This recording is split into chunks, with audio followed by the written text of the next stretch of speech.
Okey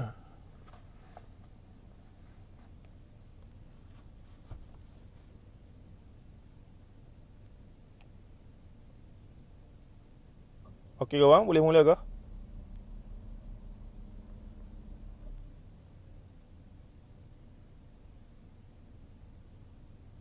Rizwan boleh mula ke?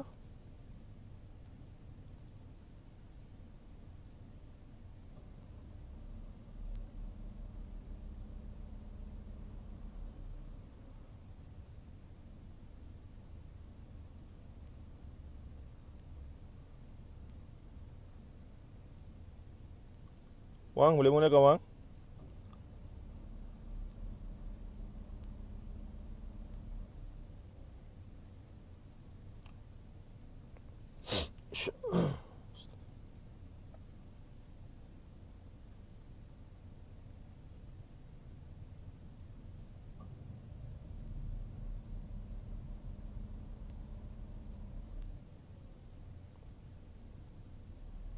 Baik, bismillahirrahmanirrahim. Assalamualaikum warahmatullahi taala wabarakatuh.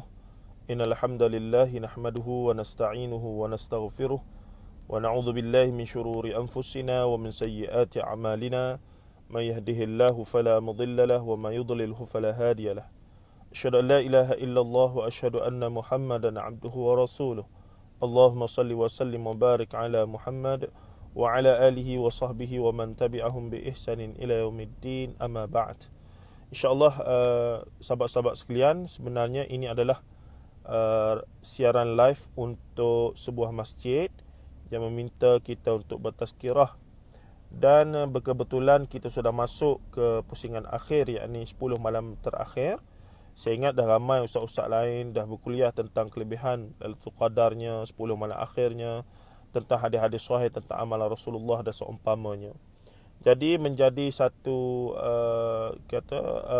kesukaan bagi saya, sebagaimana sekarang ni saban subuh, selepas kuliah subuh saya akan menyampaikan kuliah di page dokumentari kuliah studio menggunakan tafsir Al-Azhar Profesor Dr. Hamka, tetapi dengan memfokuskan topik-topik yang khusus secara maudhu'i, secara bertema ya.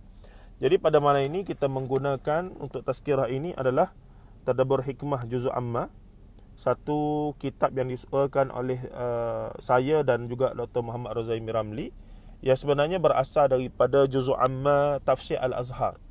Tapi edisi ini kita masukkan takhrij hadisnya, kita masukkan ulasan ataupun ta'liqat dan seumpamanya. Jadi dia satu versi yang ada nilai tambah. Dan ini versi yang terkini, terbitan PTS, Tadabbur Hikmah Juz'u Amma. Sebenarnya dia adalah Juz'u Amma daripada Tafsir Al-Azhar. Baik, yang kita nak fokus adalah apakah pandangan ataupun huraian Hamka terhadap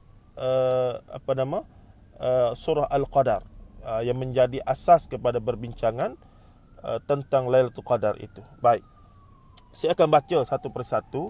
Mungkin kalau tak cukup satu siri, kita akan tambah satu ataupun dua siri lagi insya-Allah untuk menghabiskan 4 ayat ataupun 5 ayat sebenarnya daripada surah Al-Qadar ini. Minta maaf saya di luar sekarang, datang ambil isteri bekerja hari ini di Hospital University Malaya. Sambil tunggu dia tu kita live dalam kereta lah. Jadi dia suasana tu agak apa nama kita kata ni sikit lah. Baik. Buya Hamka mengatakan surah Al-Qadar terdiri daripada 5 ayat, termasuk golongan surah-surah Makkiyah. Diturunkan sesudah surah Abasa. Surah ini dinamakan Al-Qadar ataupun diterjemahkan sebagai kemuliaan. Diambil dari perkataan Al-Qadar yang terdapat pada ayat pertama surah ini.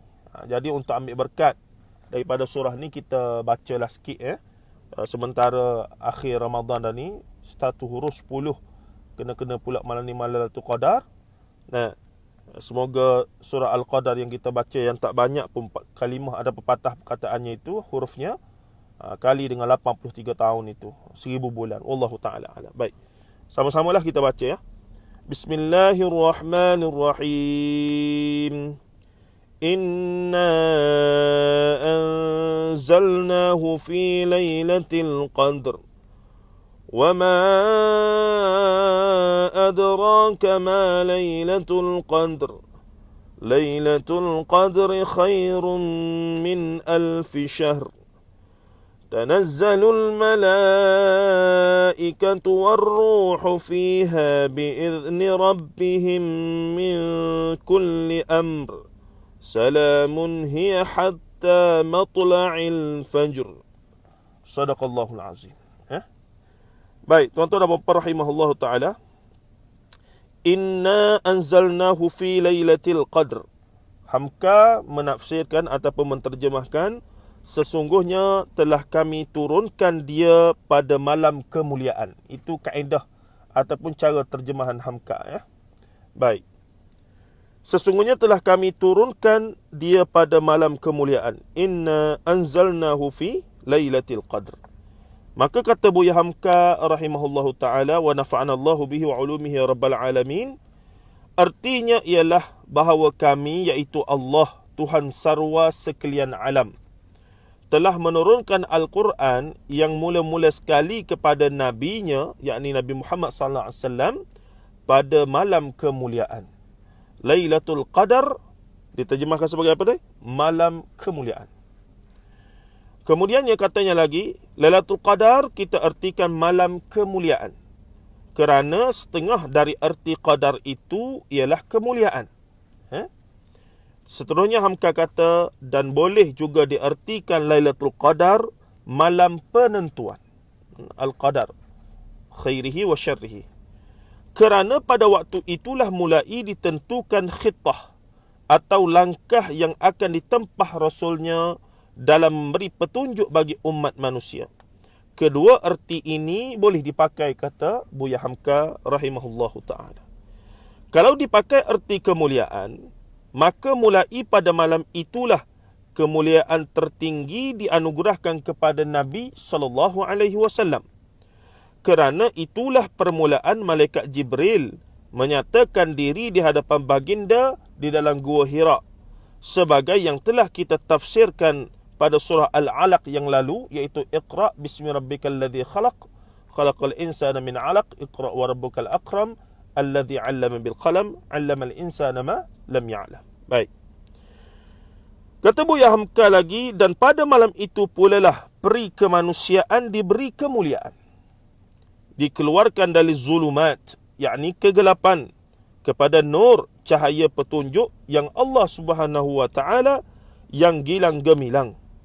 Dan jika diartikan penentuan, berertilah pada malam itu dimulai menentukan garis pemisah antara kufur dengan iman, jahiliyah dengan Islam, syirik dengan tauhid, tidak berkacau balau lagi. Jadi malam penentuan datanya, yakni Al-Quran juga dinamakan Al-Furqan, pembeda antara hak dan batil. Jadi turunnya Quran itu sebagai satu kita kata alat, sebagai satu kaedah untuk benar-benar memisahkan antara hak dan batil, syirik dan kufur, iman dan tauhid, iman dan kufur, tauhid dan syirik, dan sunnah dan bid'ah dan seumpamanya. Baik, kata Hamka lagi rahimahullahu ta'ala, dan dengan dua kesimpulan ini sudahlah nampak bahawa malam itu adalah malam yang istimewa dari segala malam. Malam mulai terang benderang wahyu datang ke dunia kembali setelah terputus beberapa masa dengan habisnya tugas Nabi yang terdahulu, yakni Nabi Isa Al-Masih. Dan Nabi yang kemudian ini, Muhammad sallallahu alaihi wasallam, adalah penutup dari segala Nabi dan segala Rasul, Khatimul Anbiya wal Mursalin. Begitu kata Hamka dalam menafsirkan ayat pertama daripada surah yang kita baca ini, surah Al-Qadar. Baik, seterusnya ayat yang kedua, wa ma adraka ma lailatul qadr. Satu bentuk pertanyaan daripada Allah Ta'ala kepada siapa? Kepada orang yang membacanya, kaum muslimin, khususnya umat Nabi Muhammad SAW.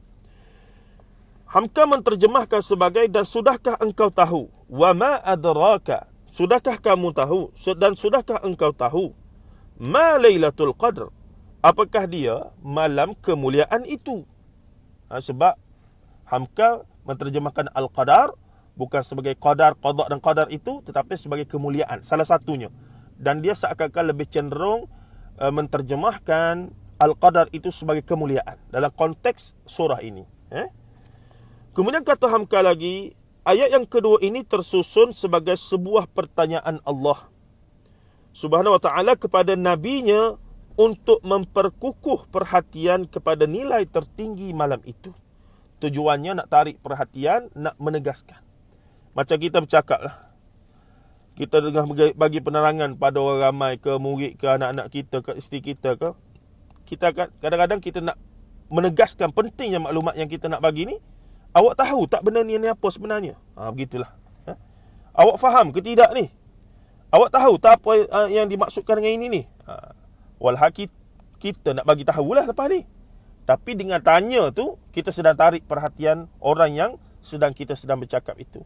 Menyebabkan dia kata, tak tahulah. Bagi tahulah. Jadi, dia sedang beri perhatian. Maka uslub Allah Azza wa Jal juga dengan nak menyatakan kepentingan malam Lailatul Qadar itu, dengan pada ayat kedua daripada surah Al-Qadar, Allah mendatangkan satu bentuk pertanyaan. Ma adraka ma Lailatul Qadar. Kamu tahu tak apa benda ni? Dan sudahkah engkau tahu apakah dia malam kemuliaan itu? Tanya siapa? Nabi Muhammad sallallahu alaihi wasallam lah. Baik. Dan setelah pertanyaan itu timbul dalam hati Nabi sallallahu alaihi wasallam, apakah makna yang terkandung dan rahsia yang tersembunyi dalam malam itu, maka Tuhan pun menukas ataupun mengulang wahyunya. Yakni ayat yang ketiga, Lailatul Qadri khairum min alfi syahr. Al-Qadar ni, yakni Lailatul Qadar ni, malam qadar ni, apa dia? Khairun min alfi syahr. Lebih baik daripada malam kemuliaan itu, lebih utama. Dia terjemahkan lebih utama. Khair literalnya baik. Dan biasa kita baca dah lebih baik lah. Tapi Hamka memilih lebih utama. Daripada 1000 bulan. Dikira-kira 1000 bulan itu sama dengan 83 tahun. Ini semua orang maklum insya-Allah. Baik. Dikatakan dalam ayat ketiga ini bahawa keutamaan malam kemuliaan atau malam Lailatul Qadar itu sama dengan 1000 bulan. Lebih daripada 80 tahun, kata Buya Hamka rahimahullah ta'ala. Selanjut usia seorang manusia, lalu diterangkan pula sebabnya dalam ayat yang selanjutnya. Baik. Para ulama bincang apakah hikmahnya Lailatul Qadar itu diturunkan kepada umat Nabi Muhammad SAW, dihadiahkan. Sebahagian ulama dalam tafsir-tafsir, kalau kita baca tafsir-tafsir lain, mereka akan menyebutkan kerana umat Nabi Muhammad ini relatifnya umur pendek. Dalam hadis sahih Rasulullah menyebutkan umur umat aku lebih kurang 60-an, begitu sahaja. Nah, jadi sedangkan umat-umat lain 1000 tahun, Nabi Adam sendiri umur 1000 tahun, 960 tahun setengah riwayat. Nah, kemudian Nabi-Nabi lain panjang. Nabi Nuh AS dakwah sampai 900 tahun, hanya 50 orang mengikut dan seumpamanya. Nak katanya umur umat-umat terdahulu panjang. Tetapi umat Nabi Muhammad hanya sekitar 50-60 tahun. Jadi dengan adanya fadilat amal, fadilat hari ataupun amalan yang besar-besar begini, diharapkan dapat membantu dia meningkatkan nilai ataupun dia punya pahala tu jadi banyak. 83 tahun. Maksudnya kalau kita takdirlah, sebab tu saya cadang sesiapa yang nak berderma, sebagaimana Rasulullah terlalu hebat dermanya pada 10 malam akhir ini, tapi kita juga kena ada strategi. Contoh, kita ada RM1,000, kita peruntukkan RM1,000 ataupun RM100 lah kita kata untuk derma. Yang mana yang lebih baik? Kita derma RM100 itu sekaligus, kita pilih mana-mana hari yang kita rasa itulah Lailatul Qadar, maka kita bagi RM100, ataupun kita pecahkan RM10, RM10, RM10, setiap malam daripada 10 malam akhir kita bagi RM10, RM10, RM10, RM10. Kalau buat begitu, kebarangkalian untuk kena pada Lailatul Qadar adalah lebih tinggi jika kita guna yang kaedah RM10, RM10, RM10 tadi. Berbanding dengan RM100 bagi direct begitu tu. Nah, itu satu-satu. Dan tadi saya baca komen Ustaz Sun Milia, menarik dia kata, dalam kita nak cari Lailatul Qadar itu, secara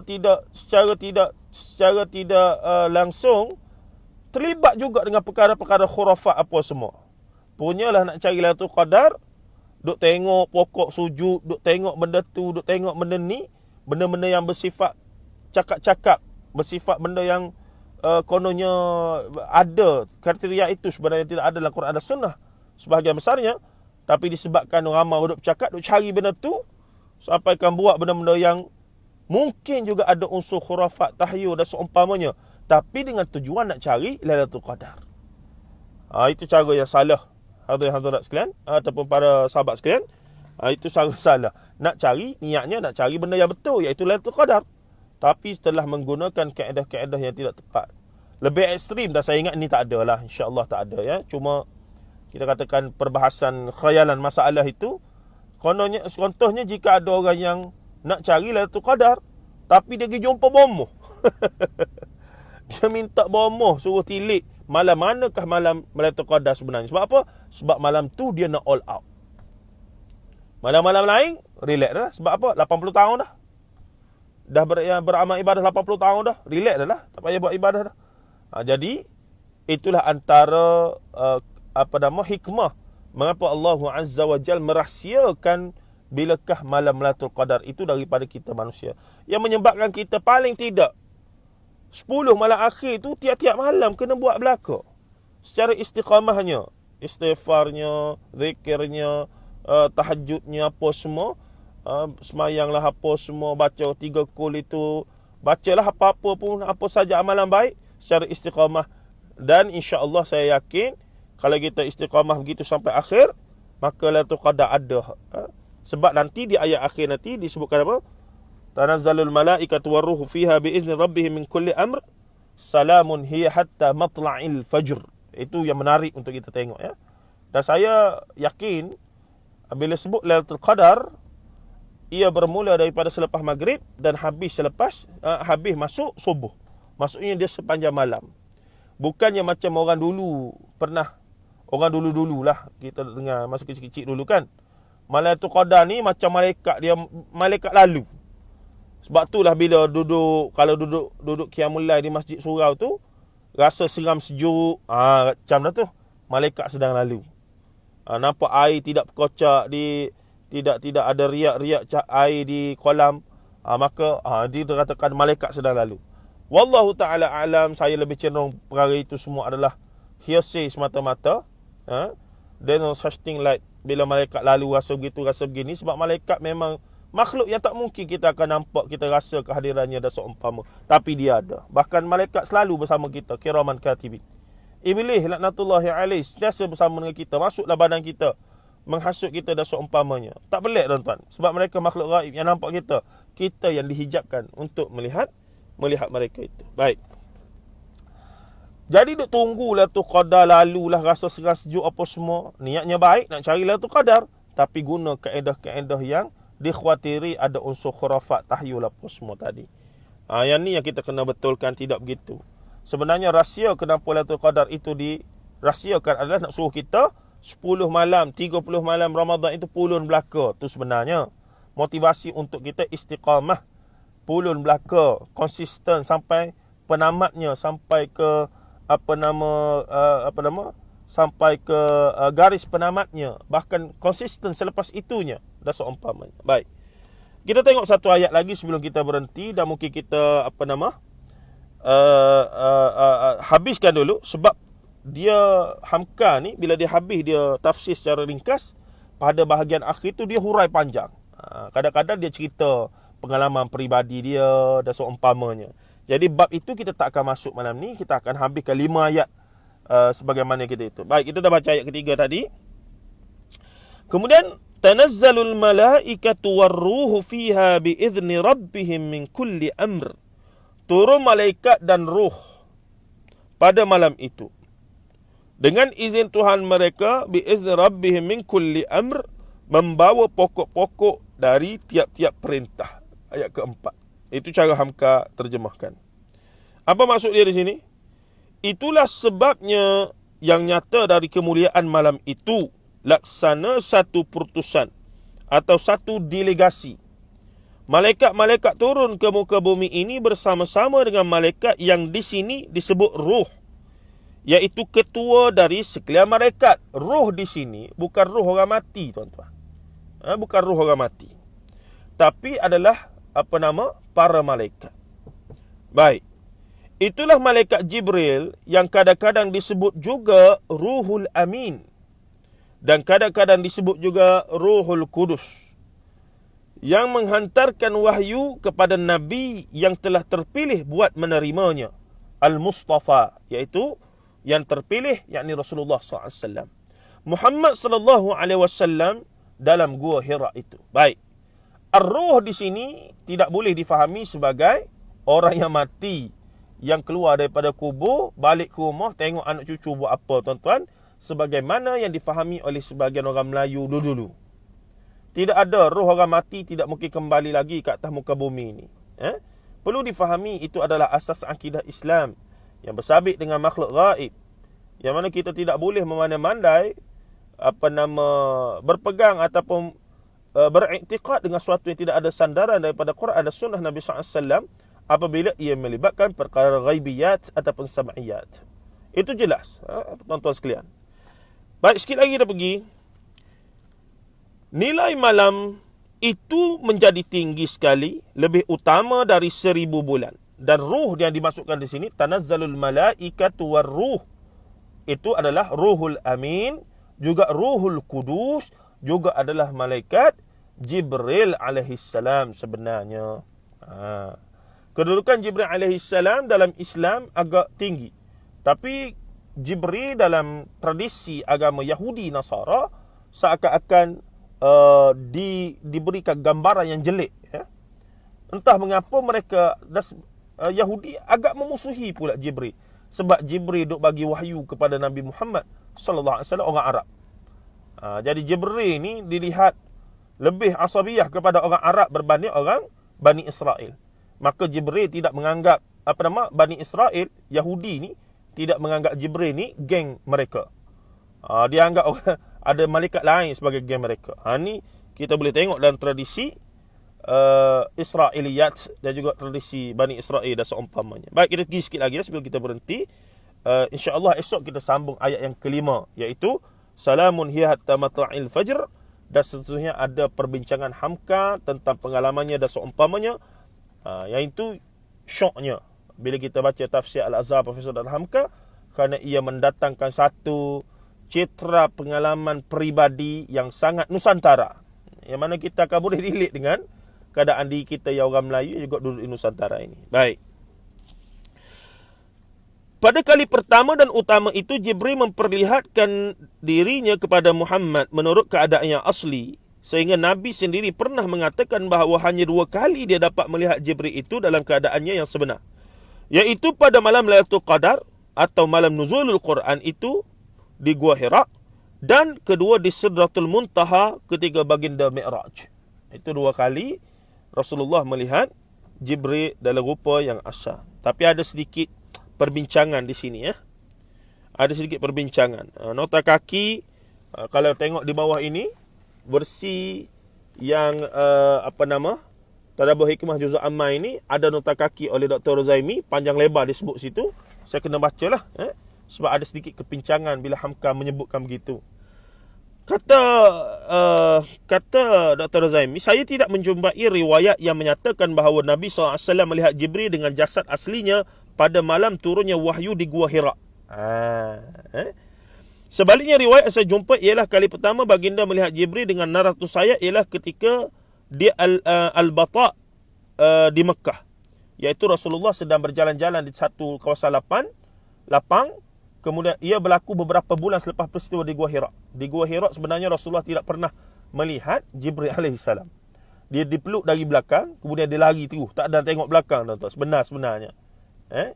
Dan kali pertama Rasulullah melihat Rasulullah melihat Jibril alaihissalam adalah ketika mana? Ketika beberapa bulan selepas dia terima wahyu, dalam lebih kurang 6 bulan kalau dalam riwayat tersebut. Dan kemudian Rasulullah terdengar satu suara yang kuat dari langit. Rasulullah memandang ke langit dan disebutkan Jibril duduk di atas jalasa ala kursiyyun bainas sama'i wal ardi. Duduk di atas kursi, satu singgahsana yang tergantung di antara langit dan bumi. Ketika itulah Rasulullah tengok rupa Jibril yang asal kali pertama, dan kali kedua itu jugalah, dia berlari-lari balik ke rumah, zammiluni kepada isteri Khadijah. Baik, kemudian kata Dr. Zaimi lagi, sebaliknya riwayat itu demikian yang disebutkan oleh Ibnu Kathir. Ibnu Hajar pula menegaskan bahawa pada malam di Gua Hira itu Nabi SAW tidak melihat Jibril dengan 100 sayap. Sebaliknya hanya melihat 2 sayap sahaja berdasarkan riwayat sirah. Ini disebutkan, lihat tafsir Al-Quran Al-Azim dan juga dalam syarah kepada Sahih Bukhari iaitu Fathul Bari oleh Ibnu Hajar Al-Asqalani rahimahullahu taala.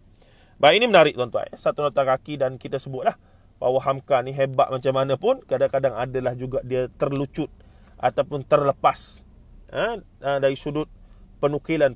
Dan ini yang perlukan ilmuwan semasa untuk bagi nilai tambah kepada karya para ulama dahulu. Mereka saling melengkapi, bukan memperlecehkan, tidak. Tapi orang kita hari ini dia melihat bila ada khidmat-khidmat yang begitu, dia rasa itu satu bentuk daripada perlecehan dan seumpamanya. Ini satu benda yang kita tak setujulah. Kalau begitu ilmu Islam ni tak payah berkembang sangatlah tuan-tuan, ya. Cukup sekadar itu sahaja. Baik, pada kali yang lain baginda melihat Jibril hanyalah dalam penjelmaan sebagai manusia.